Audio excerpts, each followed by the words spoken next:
is the easiest to create a safe space in God, yourself, and other people.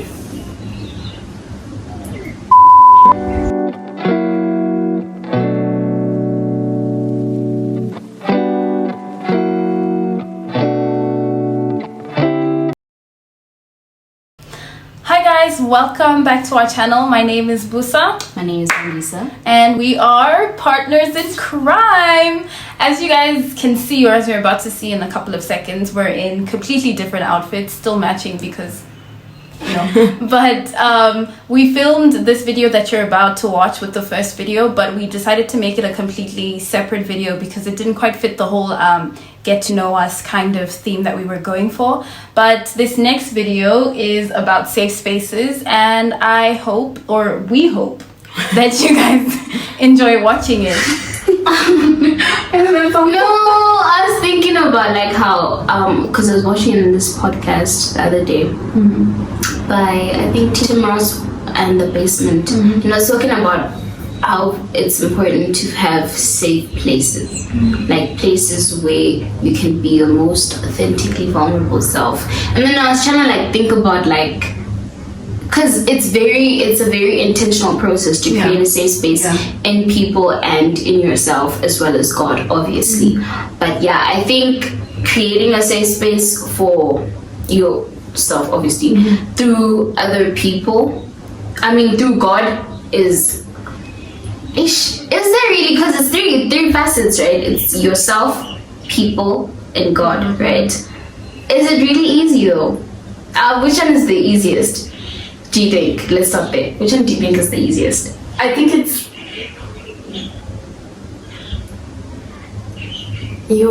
right? It's a difficult one, right? Because you want to be your own self, like safe space, but at the same time, right? Because the safe space with God is not just a safe space with God, it's also like your safe space is also where God speaks to you and says, hey. The safe space with God, why I can't say it's the easiest, right? Is because that's the space where you have to fully and completely tear down your walls, no rubble, everything, like a fully open gate, and you cannot hide like any parts of yourself, even the parts that you are going to confront to you, like with yourself, right? You cannot hide those places, right? Do you know what that looks like?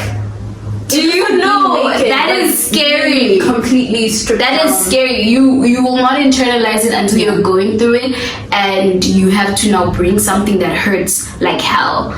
How am I allowed to say that? Heaven doesn't hurt. It doesn't.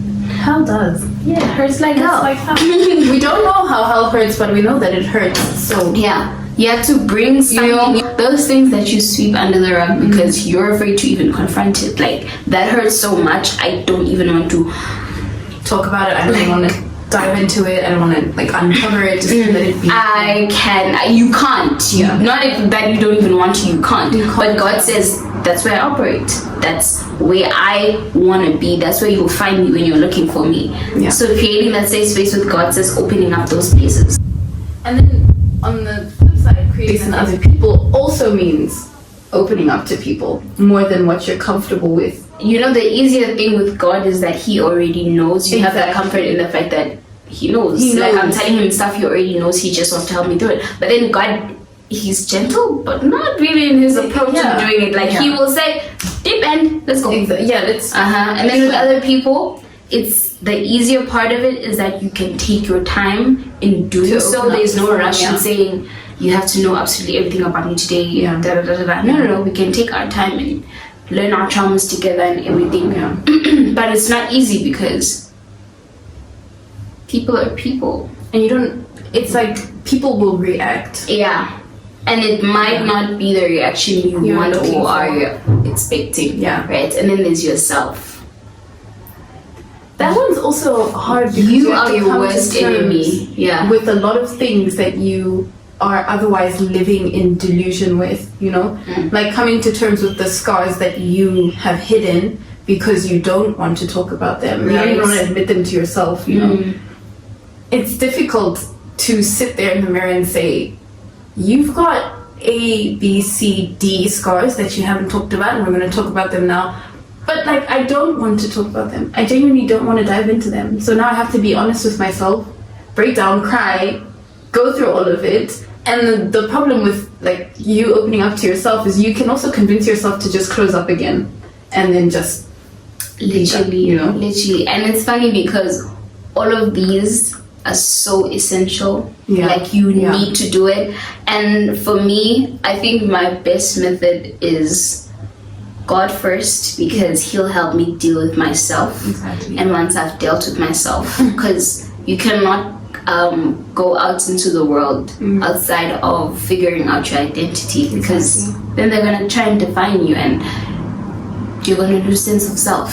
So I think it's God who will help you figure out who you are, and once you know who you are, you can present yourself properly outside to the world and to other people.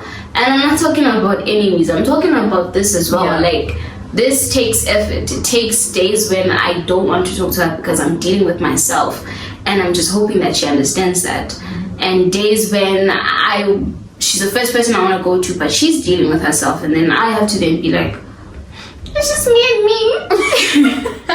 Just me and me. You know, like that sense of understanding the way there's no resentment lying underneath whenever you come back to that safe space. That's how you know it's a safe It's a space. safe space, yeah. Because no matter what, like, you can always come back after everything. Like, if I've done something wrong, God will deal with me first of all, because people who God has sent into your life, those people are comfy, because God is gonna deal with you according to them. Because you don't have to worry about doing something to you and then you having to check me. God will check me before you even check me. Yeah. Like, Yeah. you should not have reacted or done that to her. Then I will sit there and self-loathing and then realize, oh no, golly, I'm a bad person. No. You know, not that. And I'll go back and apologize and like we'll mend it. But that's the importance of having God-ordained relationships as well. Yeah. But that's a whole other That's a conversation. whole other video.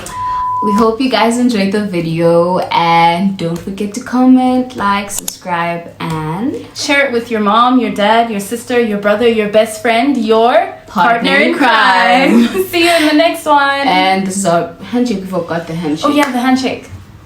We went before this. Wait a minute. Okay, was it? Yeah, And then? that was the first part. Yeah. Then we can go, Okay. and then we'll develop it from there.